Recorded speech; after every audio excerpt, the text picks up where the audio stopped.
Erica Mena, known for her fiery personality and no-holds-barred attitude, just dropped a bombshell that no one saw coming. She's pregnant and she's allegedly claiming that Mendeecees might be the father.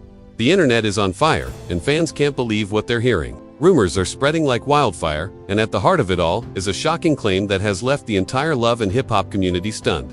Erica's audacious statement has shocked the fan base, but Mendeecees is still very much with Yen Smith. How did this happen? When did it happen? And most importantly, is there any truth to it? According to people close to the situation, things began to go south after a recent Love and Hip Hop shoot where Yandandi allegedly had no idea what was happening until now, but Erica and Mendeecees were seen having multiple off-camera conversations. Fans are demanding answers, accusations are flying, and emotions are running high. Is this just another attention-grabbing stunt, or is there more to the story than anyone anticipated? Stay tuned, because what follows will leave you stunned. The city was ablaze with rumors the morning after Erica's post, and news sites, fan pages, and podcasts were all focused on the developing scandal. One blogger accused Erica of leaving a clinic with what appeared to be the paperwork in her purse, while another swore they heard her on the phone say, "I already know what the results are, but I want him to say it." Regardless of the veracity of these allegations, they fueled the fire. Fans were glued to their screens, anticipating any confirmation. Then came the revelation that would rock the world to its foundation. A digital copy of what looked to be a prenatal nudist started making the rounds, despite the fact that the alleged mother and father's names were blurred out. The document appeared authentic, and the results were clear with a 99.8% probability. The internet went crazy, with some people claiming the test was photoshopped and others insisting it was the smoking gun. The drama reached a record high while Erica remained silent and her followers flooded in. In the meantime, Mendeecees was seen leaving a restaurant in Atlanta with his manager. When asked about the outcome of the dinner, he merely shook his head and muttered, "No comment." Her comments demanded answers, asking questions like, "Is it true? Why aren't you saying anything? This changes everything." However, she didn't reply to any of her messages. But his face conveyed a different message. He was exhausted, agitated, and obviously under strain. Fans started interpreting every little element of his body language, like the way he tightened his jaw and avoided eye contact, as signs of guilt. The quiet was no longer functioning in his favor. Yandandi was collapsing behind the scenes. According to insiders, she had been crying for days, hardly eating, and refusing to leave her house. Friends attempted to console her, but she was not talking to anyone. One source said she told a confident humiliation. To admirers, Yandandi had always been the calm, strong one. It was heartbreaking to see her in such a broken state. Although her page was flooded with love and support, it wasn't enough to keep her safe from the storm. Then came the most unexpected twist. Erica consented to participate in an exclusive interview with a well-known podcast. Her voice trembled as she said, "I didn't want it to come to this, but I won't be silenced." In a dimly lit room while sporting a hoodie and hardly any makeup. The teaser clip went viral before the full episode even aired. No longer. When the episode did air, viewers eagerly awaited Erica's revelation that she and DC had been close during a difficult time in his marriage. She said it began as simple conversations about bonding over stress. But eventually the room fell silent, and even the host appeared taken aback. "I'm not proud of it," she said, wiping away a tear. "I knew it was wrong when it happened, and I never expected to get pregnant, but once I did, I had a choice, lie to everyone or face the truth, and I chose the truth." Describing how she had privately contacted Mendeecees in the hopes of handling things amicably. But when he began to ignore her messages and act as though nothing had happened, she felt compelled to speak up. "I kept hoping he would do what she said, but instead, he tried to make me feel as though I was crazy, as if I had imagined everything. At that point, I realized I had to protect my child, even if it meant Mendeecees posted a lengthy text-only message on his story. And the fallout was immediate. The confession sent shockwaves across the internet, leaving fans stunned. Many praised her courage, while others questioned the timing and motivations. The overwhelming feeling was disbelief. This was no longer just tabloid gossip. He didn't confirm or deny anything directly, but wrote, "People will say anything when they feel hurt. I've made mistakes, but I've never turned my back on my responsibilities. My silence wasn't guilt, it was protection for my family." The post only raised more questions. What mistakes was he referring to? Was he admitting to something? Fans dissected every line, trying to decode the truth, though her skin was pale and her energy was low. Yandandi's voice remained firm that same night when she went live. "I know you all want answers," she started, "but honestly I don't have them. I've been blindsided like the rest of you." She paused, taking a big breath. "I love my husband, I believe in our family, and now I'm just trying to figure out what's genuine." Fans flooded the conversation with messages of support. Yandandi continued, "If this child is his, we'll deal with it, but I won't allow falsehoods destroy me. I need." A few hours later, another video appeared. this time showing Mendeecees and Erica laughing, standing close, and appearing way too comfortable during a behind-the-scenes moment from a previous shoot. Fans who had previously rejected the idea of them having a connection suddenly had second thoughts after seeing the body language. That type of tension cannot be faked. The clip was dated just a few months before Erica's pregnancy announcement. It changed everything just when people thought it couldn't get messier. A woman claiming to be Mendeecees' ex from years ago entered the chat. She posted a cryptic video on TikTok saying history repeats, the narrative started to change. Was Mendeecees concealing more than one secret? Erica posted another message after witnessing the chaos unfold. She didn't name anyone, but everyone assumed she was referring to Mendeecees. The comments section was ablaze with theories, with some fans even speculating that Erica wasn't the first to encounter this type of situation with him. She wasn't going to wait around for Mendeecees to take responsibility, as implied by a photo of a cot being built with the caption, "Getting ready, regardless of who steps up." While some fans questioned her methods, others admired her strength. And as the drama thickened, producers at VOMBSHELL saw an opportunity. Rumors started to circulate that, according to sources, they intended to record a sit-down between Erica Mendeecees and Yen. Insiders stated that Erica accepted right away, while Mendeecees was apprehensive and Yandi first rejected. But after some discussion, she apparently agreed on one. An emergency taping was organized with all three involved, a condition that she would get to speak last. Fans couldn't believe it. The idea of all three being in the same room confronting the truth on camera was almost too much to handle. The countdown to the confrontation had begun, and the internet was bracing for impact. And as the taping approached, emotions were running high. Erica posted another story, this time a sonogram picture with a "Every beat reminds me why I'm speaking up," she wrote, with a voice note playing over it. The message struck a deep chord with fans, who were now emotionally invested. Whether they supported Erica Yandandi or not, they all wanted the truth.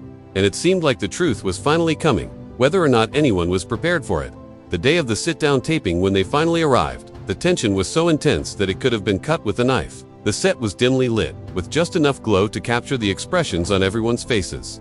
Producers were on edge, cameras were rolling, and the atmosphere backstage felt like a pressure cooker about to blow up. Erica arrived first, wearing a simple black outfit, her belly showing just a little.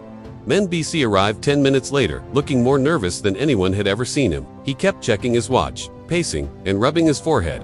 The producers tried to calm him down, but he wasn't having any of it. She appeared calm on the outside, but anyone watching closely could see how her hands trembled slightly as she clutched her phone. He muttered to himself, "I didn't sign up for this circus," but he didn't leave because he knew it would only get worse. Then Yandandi was the last to arrive. She didn't say anything to anyone and entered the room wearing all white, her chin high, her eyes cold, as if she were attending a funeral. Perhaps in a way, she was lamenting the relationship. The three were led into the room, one by one, with Erica sitting on the left, Yandandi on the right, and Mendy in the middle. There was no moderator, just three chairs, and the terrible weight of unresolved tension filled the room with silence until Erica broke it. "So we doing this or not?" she said firmly, but Yandandi scoffed. "I don't even know where to start." Her eyes showed her vulnerability, and Men cleared his throat. Maybe Erica leaned forward, but I already told my side. I'm not here to argue. I'm here because my child deserves to know who their father is, and the world deserves to know what kind of mother she is. Erica cut in sharply. "No, you ignored me. I tried to reach out. I tried to keep it between us. You ghosted me like I was some groupie. You went public before we even had a chance to deal with this privately. You really are men," BC said, shaking his head slowly and trying to keep his voice level. "I never said the baby wasn't mine. That's what you had to do." Erica Yandandi folded her arms and posted this on social media. Erica turned to her, her voice calmer now. "I didn't want to hurt you. I really didn't. I know how this looks, but imagine yourself in my position. I'm pregnant, I'm afraid, and the man who might be the father is acting as though I don't exist." Yandi's eyes were watering, but she blinked them away before they could fall. "I've been in worse situations, and believe me, betrayal doesn't come with a manual. However, you made a decision too." Mendeecees' voice finally got tight. "I made mistakes, but I'm not." Erica chuckled cruelly. "You're a reality star, Mendeecees. Your whole life is a show." That sentence hurt, and for a brief minute, the room became silent. I was proud of them, but I didn't ask for all this noise. I needed time to work things out before it became a reality show. Men from BC gazed at her eyes, melting, and said, "What we had was real. I don't even know what this is." Yandand said, almost to herself, "Was it ever real?" Fans watching the leaked preview clips were going crazy. Everyone had chosen a side, and the internet was ablaze with arguments between Team Yandandi and Team Erica, and Men's was being pulled by both sides, and the producers watching from the monitor knew they had struck gold. The raw emotion, the confrontation, the heartbreak, all of this was happening in real time. and the cameras were recording every second. "These are the official nails," Erica said, taking a small folder from her bag as the sit-down went on. Mengs hesitated, then took the papers and started reading. The silence seemed to last for minutes. Then he closed the folder and looked up. "It's mine," he said simply. Yandandi closed her eyes and let out a sharp exhale. "So what now?" Erica questioned. "You still planning to disappear?" Mendeecees patted their shoulders, but she didn't flinch since she had known the truth. The room felt like it had split in two. Yandandi rose up, pacing a little, saying, "I'm not going anywhere. I'll take responsibility. But this changes everything." "Damn right, it does. You had one job, to be honest, and you couldn't even accomplish that. I've sustained you through." While you were sneaking around, Erica looked away, giving Yandandi her moment. "I'm not asking you to forgive me," she said softly, "but don't blame me for the choices he made. Prison drama, everything, and this is how you repay me," she said, her voice cracking, and finally, a tear slipping down her cheek. "Refuse to come." Yandi turned to him and shook her head, saying, "I'm done talking. I'm done fighting. You two figure out whatever mess you made. I need time." With that, she left the set in a spooky silence. The producers said they needed a break, but the damage had already been done. Outside the studio, Yami's car was she kept her head down despite being surrounded by photographers. But one of them managed to question, "Are you leaving him?" She didn't have to respond because her silence said more than words. Meanwhile, Erica sat by herself in her chair, gazing at the vacant area where Yandi had been. Menace finally said, "This isn't what I wanted." Erica said, looking at him exhausted, "But it's what you made." The episode aired 2 days later, and the reaction was tremendous. Millions of people watched, and the comments section was a battleground. Fans were devastated, incensed, and shocked. Yandandi was showered with love and support after some commended Erica for her courage and others criticized her for going public. One person posted a picture of guys with the remark, "Can't spell VCs without mess." Another featured Yandi wearing a crown and wrote, "Unbothered royalty." It wasn't simply online reactions, brand deals were halted, endorsements were withdrawn, and insiders speculated that Veil One was thinking of re-editing future episodes to reflect the fallout. The scandal had become uncontrollable.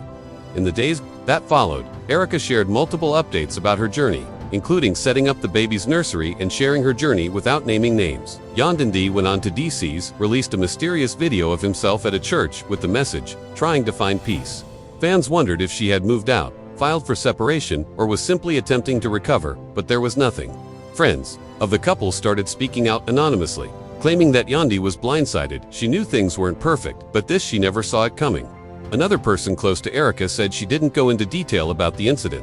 With emotions running high and no obvious solution in sight, the world watched in anticipation of what would happen next. Just when everyone thought things were beginning to calm down, another bombshell was dropped. Someone claiming to be Erica's cousin went live on Instagram, showing screenshots of allegedly old messages. She didn't want to be ignored. She just wanted her child to be acknowledged. Fans had already reconciled when they saw Menve calling Erica lovely, telling her that he couldn't stop thinking about that night, and even saying, "I wish things were different." Whether the screenshots were real or not, it didn't matter. The damage was done before the baby was even born. The world had already drawn battle lines, taken sides, and turned a private scandal into public entertainment. However, behind the gossip and the means, the truth was coming to light. And as the dust settled from the interview, test, and emotional confrontation, it became painfully clear that nothing would ever be the same again. The story was far from over. Mendeecees sat by himself in his car for almost an hour after the recording. His phone was constantly buzzing with notifications, calls from producers, texts from unknown numbers, and social media mentions. By the time he realized that his world was collapsing and there was nothing he could do to stop it, he scrolled through the comments, each one striking more forcefully than the last. "The last time you did that to Yandandi, another baby SM, you ruined everything." He closed the app, threw his phone on the passenger seat, and just stared at the steering wheel in shock. Meanwhile, Yandandi had gone to a close friend's house, avoiding calls from family and friends. She needed time alone, she needed silence, she needed to breathe. The pain was more profound than she had supported him through all of the prison rumors. Public scrutiny, and this was the last straw. She spent the next 2 days in hiding, not checking her messages or responding to producers. Her children were with her, and they were the only reason she hadn't lost her mind entirely. She played with them and smiled. They gave them a sense of security, but behind closed doors, she repeatedly broke down. Erica, on the other hand, was entering a new kind of chaos. While some fans praised her for speaking the truth, she received messages like homewrecker, attention seeker, and worse. Strangers showed up at her work. People called her family. Her address was leaked online, and even though she tried to act brave, the toe was starting to show. She hadn't even given birth yet, and already the child was the focus of a media frenzy. V1's producers, realizing how widespread the story had become, started to push for the entire episode focused on fallout. Confessionals, leaked audio, behind-the-scenes footage, and everything else was being compiled. They even thought about doing a live reunion special to capitalize on the drama.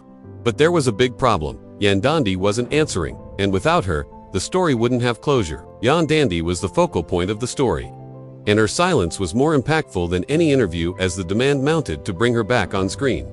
Mona Scott herself called and left a voicemail, saying, "The fans need to hear from you, even if it's only for 5 minutes, even if it's just to close the chapter. You don't have to say anything you're not ready to say." She wasn't ready yet, not when every action she took would be scrutinized by millions of people, and not when she was still attempting to determine whether her relationship had ever been genuine. Back in the city, Mendeecees attempted to contact both women. He sent Yandandi lengthy texts expressing regret and pleading for another chance. He told Yandandi that she was his world and that what they had couldn't be erased, but the messages were left unread.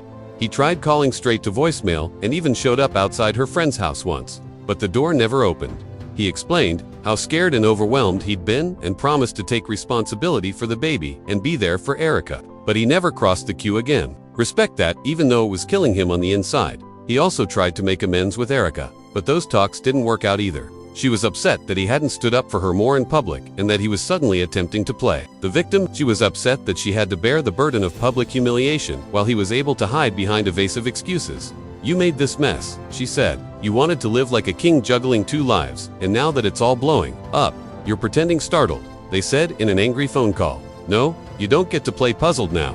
Erica blocked his number because sobbed once more in her room, but this time she did so because she was tired of always having to make decisions about what would happen next.